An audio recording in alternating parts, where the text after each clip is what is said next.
नमस्कार शेतकरी मित्रांनो, सरकारच्या आश्वासनांवर प्रहार जनशक्ती पक्षाचे अध्यक्ष आणि माजी राज्यमंत्री बच्चू कडू यांनी बेमुदत अन्नत्याग आंदोलन गेल्या महिन्यामध्ये मागे घेतलं होतं। सरकारच्या गोड गुलाबी बोलून शेतकऱ्यांच्या वतीने जे काही संघर्षाच्या भूमिकेवर ठाम होते ते अजूनही ठाम आहेत। आता शेतकऱ्यांच्या कर्जमाफीच्या मुद्द्यावर ते रस्त्यावर उतरले देखील।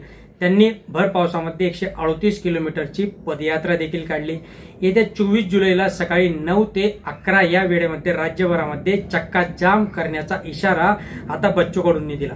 आता या माध्यमातून त्यांनी सरकारची कोंडी करण्याचा प्रयत्न केला आहे। आता ही कोंडी चांगलीच आहे शेतकऱ्यांच्या वतीने, कारण की शेतकऱ्यांसाठी हे सरकार कधीही प्रयत्न करत नाहीये। शेतकऱ्यांच्या कर्जमाफीचा लढा हे देतच असणार आहे। लढा आता अंतिम टप्प्यात असताना राज्यात कुठेही बँक अधिकाऱ्यांकडून सक्तीच्या कर्ज वसुलीचा प्रयत्न झाल्यास त्याला ठोकून काढणार असा इशारा देखील बच्चू कडूंनी दिला।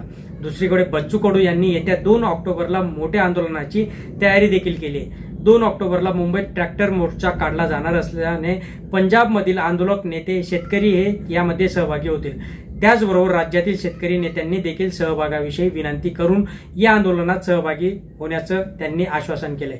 आता या माध्यमातून सरकारला कर्जमाफी देण्यास बाध्य करू। या लढा यशस्वी झाल्यानंतर हमीभावाच्या मुद्द्यांवर आंदोलन होईल असं बच्चू कडू यांनी सांगितलं। अतिशय चांगला निर्णय बच्चू कडूंचा आहे। अन्नत्याग आंदोलन मागे घेतल्यानंतर महसूल मंत्री चंद्रशेखर बावनकुळे यांच्यासह काही मंत्र्यांनी बच्चू कडू यांनी स्वतंत्र बैठकीत चर्चा केली। त्यानंतर बच्चू कडू मवाळ भूमिका घेतली। ही भाजपच्या नेत्यांनी अपेक्षा फोल ठरली। त्यामुळे चंद्रशेखर बावनकुळे हे नाराज जर झालेच, पण बच्चू कडू आणि आमचे मंत्री 4.5 तास मंत्रालयात बसून चर्चा करतात हे वारंवार आंदोलकांना हत्यार उपसून महायुती सरकारकडनं याचे आरोप करण्यात आले। आता देशाचे माजी कृषी मंत्री जर विचार केला तर पंजाबराव देशमुख यांच्या जन्मगाव पापळ या गावापासून बच्चू कडू यांनी सातबारा कोरा पदयात्रा सुरू केली।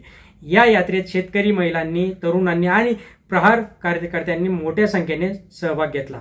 आता लाडकी बहीण योजना आणताना कोणतीही समिती न करता सरकारने तातडीने निर्णय घेतला।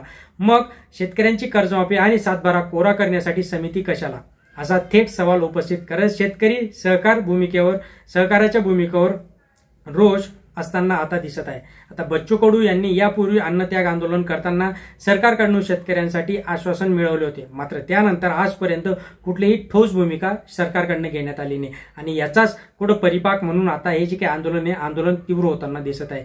तुम्हाला काय वाटतं, हे आंदोलन किती व्हायला पाहिजे आणि शेतकऱ्यांचा सातबारा जो आहे तो कोरा व्हायलाच पाहिजे? चॅनलला सबस्क्राईब करा मित्रांनो, जास्तीत जास्त लाईक करा, जास्तीत जास्त शेअर करा आणि कमेंट बॉक्समध्ये तुम्हाला कळवायचं आहे की हे सरकार कशा पद्धतीने काम करते, शेतकऱ्यांचं आहे का नाहीये। धन्यवाद।